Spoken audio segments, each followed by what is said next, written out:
Olá pessoal, sejam muito bem-vindos ao nosso novo vídeo aqui do canal Programador Clarinetista. E hoje vou trazer para vocês um assunto que para mim é muito caro, é muito querido, são objetos função. Eu costumo dizer que os objetos função em C++, eles são uma espécie de pré-requisito para você entender o que são os lambdas, né? A gente ainda vai falar bastante sobre lambda aqui no canal. Mas aí você me pergunta, Edgar, então para eu estudar lambda eu preciso estudar objeto função? Não. Edgar, para eu estudar C++, eu preciso estudar C? Não. Edgar, para eu estudar o clarinete, eu preciso estudar primeiro flauta doce? Não. Por que então eu digo que o objeto função ele seria um pré-requisito para você entender o lambda?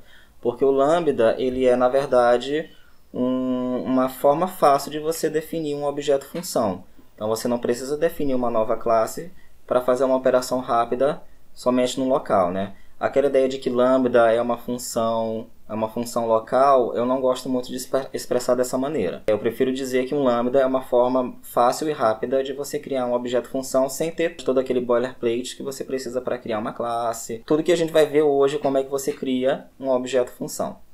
Beleza? Então o que vem a ser os objetos função? De uma forma geral e genérica, a gente pode dizer que os objetos função são qualquer objeto que pode ser chamado como se fosse uma função. Então, por exemplo, para quem tem todo um histórico já de trabalho em C, deve estar bem acostumado com os ponteiros para função. Então, um ponteiro para uma função seria basicamente o nome dessa função. Você pode passar como parâmetro para outras funções. A gente vai ver que o objeto função ele funciona de maneira bem semelhante. Ele não chega a ser um objeto propriamente dito, mas ele funciona como tal. Então, você, a partir de um ponteiro, você utiliza o operador de chamada de função e aquela função vai ser chamada. A segunda forma que você tem de declarar um objeto função é exatamente você criar uma classe e fazer a sobrecarga do operador de chamada de função, ou seja, o operador parênteses. Então, quem já estudou aí o C++ já há um bom tempo sabe que C++ permite que a gente sobrecarregue diversos operadores. Então, o operador de chamada de função também podem ser sobrecarregados. Então, aquele objeto que você instancia, ele vai ter um comportamento igual ao de uma função. E por último, o lambda em si, ele é um objeto função. Quando a gente for tratar especificamente sobre lambda, a gente vai ver que um lambda ele pode ser diretamente mapeado para um objeto função. Okay? Quais seriam as vantagens de você utilizar um objeto função? Primeiramente, a gente tem a separação de conceitos. Então, quando você pensa num contexto de ordenação de dados, você não precisa incutir dentro do seu algoritmo de ordenação qual vai ser a lógica que você vai utilizar para ordenar os seus dados. Então, você tem uma coisa que é o algoritmo de ordenação e a outra coisa que é o conceito que você vai utilizar para dizer que elemento deve vir antes de outro nesse processo de ordenamento. Então, você não precisa ter as duas coisas juntas. Você nem pode ter, né? Você não sabe quando que você vai querer, de que forma você vai querer ordenar seus elementos. Então, é bom ter isso separado. Quando a gente fala de STL, a gente tem funções que fazem a ordenação, só que elas esperam a função que vai definir a ordem desses objetos. Independentemente do algoritmo que está executando essa ordenação, eu preciso saber qual é a função que vai me dizer a ordem desses elementos. Então, isso é muito presente na STL. A STL faz uso intenso de objetos função. Então, por isso que é um assunto que, para mim, eu tenho muito carinho por esse assunto. Então, por isso eu decidi trazer ele logo nos primeiros vídeos para a gente poder tratar isso com mais propriedade mais para frente, beleza? Outra vantagem dos objetos função é que eles são capazes de armazenar estado. Então, quando você vê que um objeto função nada mais é do que uma classe como qualquer outra, cuja única diferença, digamos assim, é que ela sobrecarrega o operador de chamada de função, então você consegue fazer com que ela armazene seu estado e preserve esse estado nas sucessivas chamadas que esse objeto pode receber. Da mesma forma, sendo uma classe como qualquer outra, além de estado, você pode ter parâmetros de entrada pelo construtor, você pode mudar esse estado entre uma execução e outra, você pode reconfigurar esse estado, então você pode trocar, você pode avançar, você pode retroceder. Então, assim, da mesma forma que você manipularia um objeto comum, você tem a oportunidade de manipular um objeto função. Então, você consegue ter esse controle que às vezes num Lambda, por exemplo, por ser um caso mais simples de objeto-função, você talvez não conseguisse ter tanto controle. Tá certo? Então vamos começar aqui com alguns exemplos de alguns objetos-função padrão da STL. E em seguida a gente vai criar algumas classes que vão servir de objeto-função que a gente vai utilizar em algoritmos da STL. Ok? Então vamos partir para a prática? Muito bem, pessoal, agora vamos para a prática e conforme eu havia mencionado, nós vamos ver aqui 4 exemplos de utilização de objetos-função, 2 exemplos utilizando classes padrão da STL e 2 exemplos utilizando objetos de classes que nós vamos definir aqui. Então a primeira classe é uma classe que vai executar uma progressão aritmética. Então, dado um valor inicial e um delta, eu vou construir uma progressão aritmética a cada chamada do meu operador de chamada de função. Então, nesse caso, ele vai retornar um inteiro. E para o algoritmo que nós vamos utilizar da STL, o operador de chamada de função não deve receber nenhum parâmetro. Então, toda a lógica de execução do meu operador de chamada de função se resume a essa chamada. Return std exchange a mais d. Então, se você não conhece a função exchange da biblioteca STL, fica ligado aqui no nosso canal que a gente vai fazer um vídeo falando especificamente dessa função. Então, com isso, nós temos uma classe bem simples que armazena apenas o estado atual, ou seja, o valor atual da progressão aritmética, e o nosso delta, que eu declarei constante porque ele não vai mudar durante a execução. Beleza? A segunda classe ela vai gerar uma sequência de Fibonacci. Então, da mesma maneira, eu tenho o meu operador de chamada de função retornando um inteiro. Eu também vou utilizar a função generateN da STL, então ela não deve receber nenhum parâmetro. E o meu operador de chamada de função se resume a simplesmente isso. F1 recebe std exchange F2, F1 mais F2. Então isso aqui é suficiente para gerar a sequência de Fibonacci. Por fim, eu retorno o valor de F1. E aqui eu tenho as duas variáveis membro dessa classe, os valores atual e o próximo valor da sequência de Fibonacci, que eu inicializo como 0 e 1. Como eu inicializo os membros dentro da própria declaração da classe, eu não preciso de um construtor para a classe Fibonacci. Então agora nós temos a nossa função main. Primeiramente eu começo declarando esse iterador. Ele é um iterador de saída que vai atuar sobre a minha saída padrão, std_cout. Ela vai imprimir valores inteiros e entre um valor e outro vai imprimir um espaço.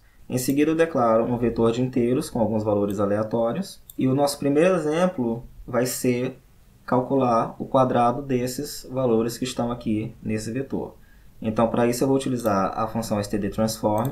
Da mesma forma, se você não conhece essa função, fica ligado aqui no nosso canal que a gente vai tratar também especificamente sobre a função transform. Para calcular o quadrado de cada item desse vetor, eu vou utilizar um objeto padrão da STL chamado std_multiplies. Então ele vai efetuar a multiplicação de cada item por ele mesmo, imprimindo o resultado na saída padrão através do objeto output. O nosso segundo exemplo vai ser ordenar esse vetor em ordem decrescente. Eu chamo a função sort da mesma maneira, passando todo esse range do meu vetor, então begin e end. E como eu quero ordenar em forma decrescente, eu informo para a função sort que eu quero comparar os meus elementos do vetor utilizando o operador maior que é representado por esse objeto padrão de C++, std_greater. O próximo exemplo vai ser justamente a geração da minha progressão aritmética. Então aqui, como exemplo, eu vou criar uma progressão aritmética que começa em 3 e tem como delta o valor 3. Para gerar essa sequência, eu vou utilizar uma função da STL chamada generateN. Novamente, se você não conhece, fica atento aqui que a gente vai tratar. E por fim, a gente vai gerar uma sequência de Fibonacci, mas aqui eu vou fazer um pouco diferente. Em vez de instanciar um objeto direto no parâmetro da função, eu vou instanciar um objeto por fora e eu vou utilizar novamente a função generateN, passando o meu objeto de saída, o meu iterador de saída. Eu quero gerar 10 elementos da sequência de Fibonacci. Em seguida eu imprimo, continuando a série. Então o que a gente espera que vai acontecer? Ao gerar mais 10, então ele vai gerar aqui o 10º elemento da sequência de Fibonacci é 55. Então, tá aqui, ele vai continuar a série de onde ele parou aqui no 55. E por fim, eu imprimo só mais um. Então, você perceba que a sintaxe de chamada de um objeto função é a mesma sintaxe de uma chamada de função. Então, não existe uma sintaxe especial para você chamar o operador de chamada de função de um objeto. É praticamente como se fib fosse um objeto e ao mesmo tempo fosse uma função. Ele é um objeto e é uma função. Então vamos executar essa sequência de exemplos. Então vamos analisar aqui o nosso primeiro exemplo, que é calcular os quadrados dessa sequência. Então nós temos 7 ao quadrado 49, 4 ao quadrado 16, 10 ao quadrado 100 e assim por diante. Então aqui a minha função transform, associada a um objeto da classe multiplies, efetuou a multiplicação de cada objeto por ele mesmo, calculando os quadrados. Em seguida, o vetor na ordem aleatória em que ele foi declarado, e através da função sort, utilizando um objeto da classe stdGreater, então ele ordenou o meu vetor em ordem decrescente. Ou seja, sempre que você precisar efetuar esse tipo de ordenação, você não precisa ordenar em ordem crescente e depois inverter a sequência. Basta já ordenar utilizando o stdGreater, que você já tem o resultado final desejado. Em seguida, a nossa progressão aritmética. Então nós temos 3, 6, 9, 12, 15, 18, 21, 24. Então o que aconteceu aqui? Veja bem, conforme eu havia dito, uma das grandes vantagens de você utilizar o objeto função é a capacidade de preservar estado. Então eu fiz aqui 10 chamadas à minha progressão aritmética. Cada chamada, ele preservou o estado atual de A. A cada sucessiva chamada, ele foi atualizando o valor de A e preservando esse valor. E por último, o exemplo da sequência de Fibonacci. Vamos ver o que aconteceu aqui. Opa!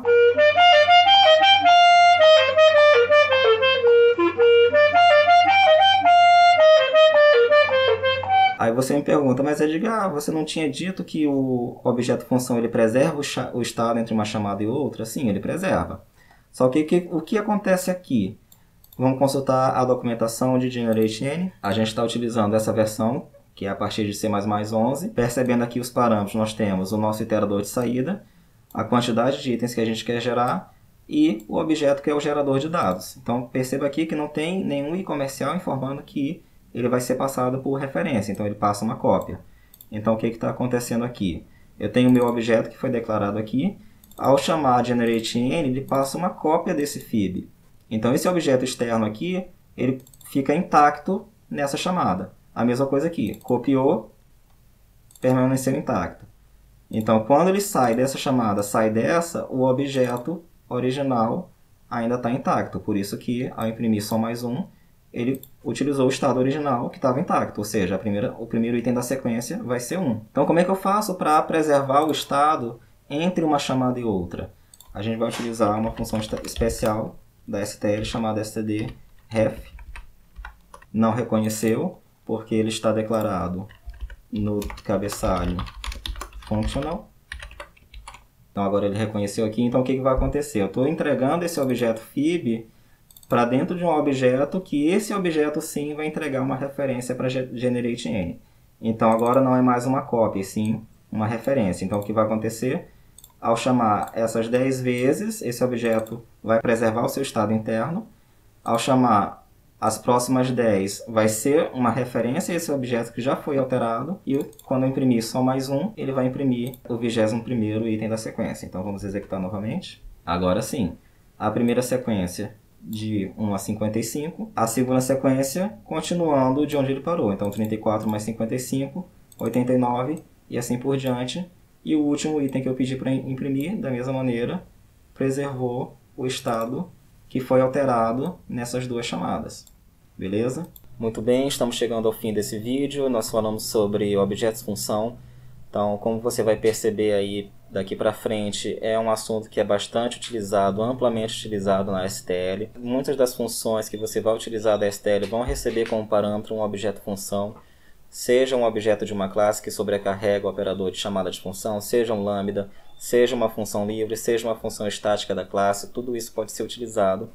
Então, quando eu digo que o objeto função ele serve de pré-requisito, é para você entender o que é que acontece por debaixo dos panos quando você declara um lambda, por exemplo. Ele é praticamente convertido num objeto função para você. Espero que você comece a utilizar objetos função, espero que você utilize sempre as funções da STL.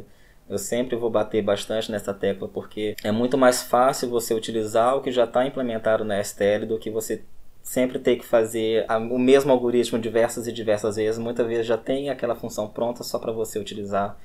Então aqui fica também meu apelo, utilize a STL, tá bom? Não se esqueça de se inscrever aqui no canal, compartilhe esse vídeo com seus amigos programadores e vamos juntos aí nessa jornada que vai ser bastante longa. Então, abraço.